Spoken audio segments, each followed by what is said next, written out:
নমস্কার বন্ধুরা, শ্রাবণীর রান্নাঘরে আপনাদের সবাইকে স্বাগত জানিয়ে আমি আবারও একটা রান্নার ভিডিও নিয়ে আপনাদের সামনে চলে এসেছি।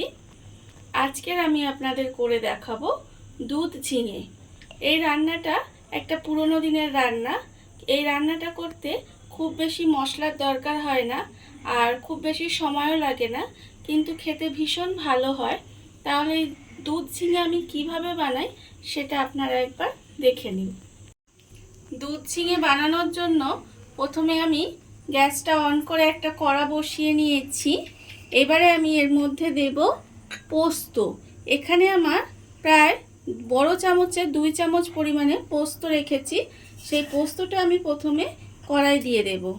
কড়াই দিয়ে পোস্তটাকে একটু হালকা করে প্রথমে ভেজে নিতে হবে। পোস্তটা আমার হালকা করে ভাজা হয়ে গেছে। লক্ষ্য রাখতে হবে যাতে পোস্তটা পুড়ে না যায়। এবারে আমি পোস্তটাকে ঢেলে একটু ঠান্ডা করে নেব। পোস্তটা আমি হালকা একটু ঠান্ডা করে নিয়েছি। এবার একটা মিক্সিং জার নেব।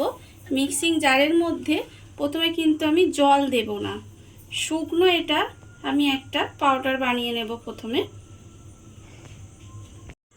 পোস্তটা আমি এখানে প্রথমে শুকনো একটু ডাস্ট করে নিয়েছি। এইবারে এর মধ্যে কিন্তু আমি জল দেব না, অল্প একটু দুধ দেব, দিয়ে আবারও কিন্তু এটা একটা পেস্ট বানিয়ে নেব। পেস্টটা আমার এখানে রেডি হয়ে গেছে। আর অন্যদিকে গ্যাসটা অন করে কড়া বসিয়ে দিয়েছি। এইবার আমি রান্নাটা করার জন্য কড়াই দেব সর্ষের তেল। এখানে আমি প্রায় 2 চামচ মতো সর্ষের তেল দিলাম। এবারে তেলটাকে আমার একটু প্রথমে গরম হতে দিতে হবে। তেলটা আমার এখানে গরম হয়ে গেছে। প্রথমে আমি দেব তেলের মধ্যে একটা চেরা কাঁচা লঙ্কা, আর আমি দেব এর মধ্যে অল্প একটু কালো জিরে ফোড়ন দিয়ে একটু আমি নাড়াচাড়া করে নেব। এইবারে আমি এর মধ্যে দিয়ে দেব ঝিঙে। ঝিঙেগুলো এভাবে একটু ছোট করে টুকরো করে কাটা আছে, সেই ঝিঙেগুলো আমি এর মধ্যে দিয়ে দিলাম। দিয়ে এবারে একটু নাড়াচাড়া করে ঢাকা দিয়ে এভাবে একটু রান্না হতে দেব। ঢাকা দিয়ে আমি প্রায় মিনিট 2 মতো রান্না করে নিয়েছি। এবারে আমি এর মধ্যে দিয়ে দেব আন্দাজ মতো নুন।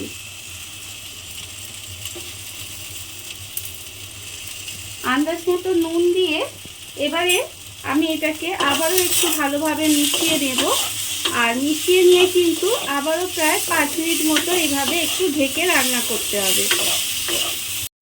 ঝিঙেটা ঢাকা দিয়ে আমি প্রায় 5 মিনিট মতো এইভাবে রান্না হতে দিয়েছি।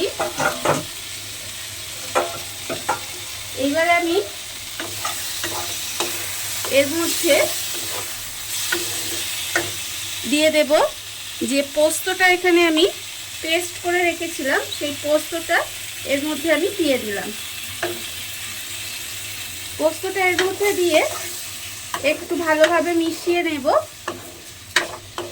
আর আমি এর মধ্যে দিয়ে দেব, যেহেতু এটা একটা নিরামিষ রান্না আর খুব বেশি মশলা পড়ছে না, তাই এতে আমি অল্প সামান্য একটু মিষ্টি দিচ্ছি, কারণ মিষ্টি দিলে রান্নাটা খেতে একটু বেশি ভালো হবে।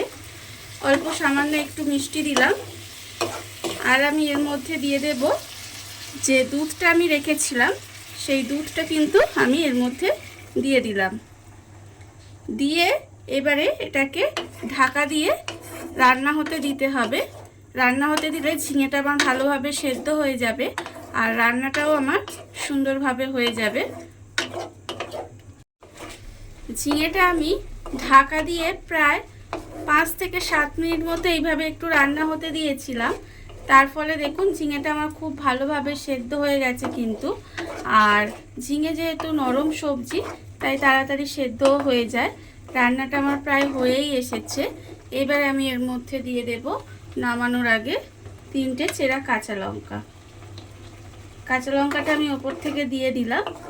দিয়ে এবার গ্যাসটা অফ করে কিছুক্ষণ ঢাকা দিয়ে রেখে দিলেই কিন্তু আমার দুধ ঝিঙে রেডি হয়ে যাবে। দেখুন বন্ধুরা, বাড়িতে থাকা কত অল্প উপকরণে কত অল্প সময় কত সুন্দর একটা দুধ ঝিঙে তৈরি হয়ে গেছে। আপনারা দেখতেই পেলেন। এটা কিন্তু খেতে ভীষণ ভালো হয়।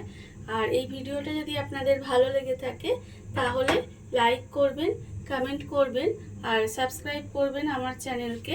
আজ এই পর্যন্ত, নমস্কার।